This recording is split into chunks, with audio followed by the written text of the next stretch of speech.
नमस्कार दोस्तों, स्वागत है आपका मेरे चैनल में। दोस्तों, जैसा कि आप सभी जानते हैं कि कोरोना के चलते हम में से बहुत सारे लोगों की नौकरी पर संकट आया है। लोगों को अपनी सैलरी पूरी नहीं मिल रही है या कुछ लोग ऐसे हैं जिनको की सैलरी काट के मिल रही है। दोस्तों, हम में से काफ़ी लोगों को फाइनेंशियल स्ट्रेस झेलना पड़ा। किसी की जॉब चली गई, किसी का पे कट हो गया, लोगों को सैलरी पूरी नहीं मिल रही है। इसके चलते हम में से काफ़ी लोगों ने जो लोन लिया है, जैसे होम लोन, व्हीकल लोन, उसकी EMI हम पूरी नहीं दे पा रहे।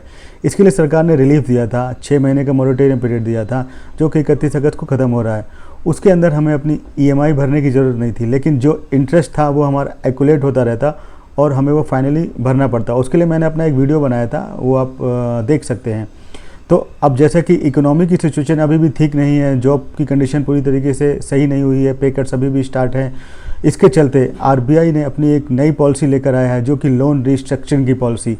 जहाँ ध्यान दीजिएगा, ये यहाँ पे मॉरेटोरियम एक्सटेंड नहीं किया गया है, लेकिन लोन को रिस्ट्रक्चर किया गया है। और ये पॉलिसी का फ़ायदा मिलेगा सारे ही कारपोरेट्स को, रिटेल लोन्स को, इंडिविजुअल्स को और MSME को। तो इस पॉलिसी के अंतर्गत कौन कौन कवर रहेगा और आपको क्या मिलेगा, क्या एलिजिबिलिटी रहेगी, वही हम सब अपने इस वीडियो में बताऊंगा। और भी क्या है उस पॉलिसी में, वो भी मैं अपने इस वीडियो में आपको बताऊंगा।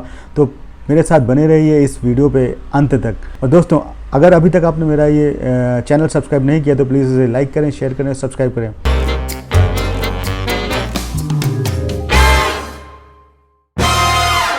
तो इस वीडियो में हम मेनली फोकस करने वाले हैं इंडिविजुअल्स पे, यानी कि प्रोफेशनल्स पे, सैलरी क्लास पे, स्मॉल इन्वेस्टर पे। और मैं आपको बताऊंगा, और आगे भी मैं आपको बताऊंगा कि क्या है इस RBI की जो पॉलिसी आई है उसमें और क्या क्या फीचर्स हैं। तो अब मैं बताता हूँ। जो इंडिविजुअल्स हैं, जो स्मॉल बिजनेस ओनर हैं, उनके पास कई बार सही से इन्फॉर्मेशन नहीं पहुँचती है और वो उसका कैसे बेनिफिट उठाएं ये उनको पता नहीं चल पाता है। लोगों को पता नहीं होता है कि क्या रिस्ट्रक्चरिंग की पॉलिसी है। तो मैं वो सारी चीज़ें अपने इस वीडियो में आपको बताऊँगा। तो अगर आपको इस वीडियो से कुछ भी फ़ायदा मिलता है तो प्लीज़ मुझे कमेंट्स करें। तो मैं यहाँ पे आपको बताऊँगा कि लोन रिस्ट्रक्चरिंग क्या होता है। मैं आपको और भी इस RBI की इस पॉलिसी में क्या डिसीजन लिया गया है वो मैं आपको बता देता हूँ शॉर्ट में। कि जो रेपो रेट है, रिवर्स रेपो रेट है, बैंक रेट्स, उनको कुछ भी छेड़ा नहीं गया, उनको सेम रखा गया है। क्योंकि पिछले क्वार्टर में उन्होंने कम किया था तो इन्फ्लेशन बढ़ गया था। लोग एक्सपेक्ट कर रहे थे कि लोन के रेट्स और कम आ सकते हैं, बट वो नहीं हुआ। इसके अलावा दूसरा डिसीजन लिया गया है गोल्ड लोन से लेकर। हम में से कुछ लोग या कोई भी गोल्ड लोन जो लेता है उसको, जैसे आपका 1000 रुपीज़ का लोन है तो आपको उसका 75% तक का लोन मिल जाता था।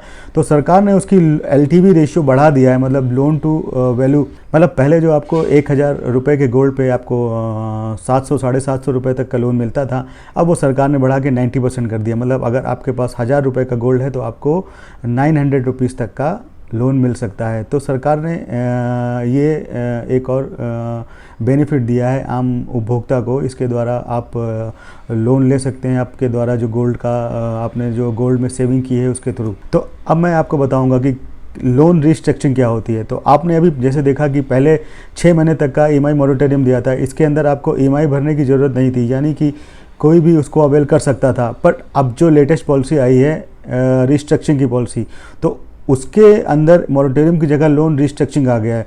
लोन रिस्ट्रक्चरिंग का मतलब ये है कि लोन को किसी भी तरीके से रिस्ट्रक्चर किया सकता है, और ये आपके लोन के अमाउंट से भी रिस्ट्रक्चर की जा सकती है। मतलब आपने जो इंटरेस्ट नहीं भरा है उसको, उस इंटरेस्ट को ऐड करके आपका लोन अमाउंट बढ़ाया जा सकता है, और उस लोन को पूरा का पूरा अमाउंट के फॉर्म में रिस्ट्रक्चर किया जा सकता है। दूसरा रिस्ट्रक्चर कैसे किया सकता है, आपकी EMI घटाई जा सकती है या आपकी EMI बढ़ाई जा सकती है, या आप अपना चाहें तो कम EMI भर सकते हैं तो आपकी EMI घटाई जा सकती है और आपका पीरियड बढ़ सकता है। और साथ में आपको कुछ ना कुछ मोरेटोरियम भी मिल जाएगा उसमें। अब ये जो मैक्सिमम एक्सटेंशन है तो आपको उसमें मैक्सिमम 2 ईयर्स तक का ही एक्सटेंशन मिल सकता है। तो ये तो हमने समझ लिया कि लोन रिस्ट्रक्चरिंग क्या होती है, लेकिन अब जो इसकी इंपॉर्टेंट चीज़ें कि कंडीशन क्या है, कौन कौन उसको अवेल कर सकता है। तो यहाँ पर सबसे पहला क्राइटेरिया है कि जो एक्चुअल उसमें कोरोना की वजह से जो प्रभावित हैं, यानी कि जिनकी सैलरी में कोई अफेक्ट हुआ है, वही उस स्कीम का लाभ ले सकते हैं। लेकिन अगर आपका जॉबलेस हुआ है या आपका पे कट हुआ है तो आप इसको अवेल कर सकते हैं।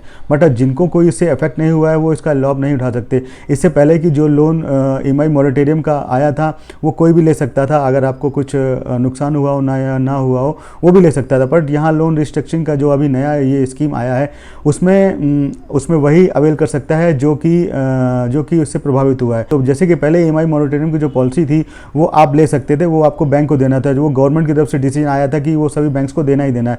बट अब ये जो लोन रिस्ट्रिक्शन की पॉलिसी है उसमें बैंकों के ऊपर डिसीजन छोड़ा गया है कि बैंक डिसाइड करेंगे कि वो आपको कितना रिस्ट्रक्चर करना है, कैसे रिस्ट्रक्चर करना है, मतलब अब ये बैंकों के ऊपर डाला गया है। यहाँ पर बैंक अपना डिस्क्रिप्शन यूज करेगा, तो यहाँ जो पावर है वो बैंक के पास आ गई। पहले के केस में अगर आपने मोरेटोरियम पीरियड ऑप्ट किया था तो आप सीधा बैंक के पास जा सकते थे और अपना EMI के लिए मोरेटोरियम बढ़ा सकते, लेकिन इस केस में बैंक स्क्रूटनाइज करेगा, आपका एप्लीकेशन देखेगा और उसके ऊपर वो डिसीजन लेगा कि आप अगर उसमें आपको फाइनेंशियल स्ट्रेस हो रहा है, आपकी प्रॉब्लम्स क्या है, और वो उसको अप्रूव कर सकता है या EMI आपका लोन रिस्ट्रक्चर कर सकता है। तो आपको बैंक के पास जाना होगा, अपनी बैंक के पास रिस्ट्रक्चरिंग के लिए जा सकते हैं। तो इसकी एक और कंडीशन हम समझ लेते हैं कि वो लोग जिनका 30 मार्च तक 30 दिन से कम तक का लोन ओवरड्यू था, वही इस स्कीम का लाभ उठा सकते हैं।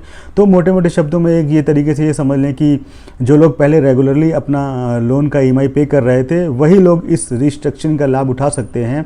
मतलब इस कोरोना की वजह से उनको किसी तरीके से की मुसीबत आई है, किसी तरीके की परेशानी है, तो उनके लिए ही ये सिर्फ स्कीम लाई गई है।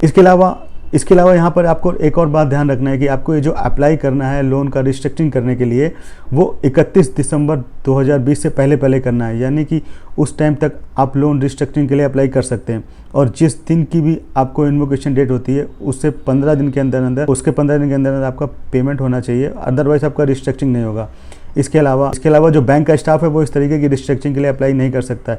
तो आपने ये तो समझ लिया कि लोन रिस्ट्रक्चरिंग कैसे कर सकते हैं। अगर आप ये सारी टर्म्स कंडीशन फॉलो कर सकते हैं, फुलफिल करते हैं, तो आप लोन रिस्ट्रक्चरिंग के लिए अप्लाई कर सकते हैं। तो अब मैं आपको बताता हूँ ये कौन कौन से लोन के लिए एप्लीकेबल है। रिटेल लोन के लिए एप्लीकेबल है, कार लोन हो, पर्सनल लोन हो, होम लोन हो, व्हीकल लोन हो, एजुकेशन लोन हो, या किसी तरीके का लोन हो, लोन अगेंस्ट प्रॉपर्टी हो। तो अगर आप रिस्ट्रक्चरिंग के अंदर जाते हैं तो आपका क्रेडिट स्कोर भी ख़राब नहीं होगा, वो भी एक स्टैंडर्ड लोन माना जाएगा। इसके अलावा स्मॉल बिजनेस ओनर्स के लिए भी इसमें काफ़ी कुछ स्कीम्स हैं। तो MSME के लिए जो एक रिस्ट्रक्चरिंग के लिए पॉलिसी आई थी जो जून 2019 में, उसको फिर फरवरी 2020 में एक्सटेंड कर दिया गया था। तो वो सारी गाइडलाइंस दोबारा से एक्सटेंड कर दी गई हैं।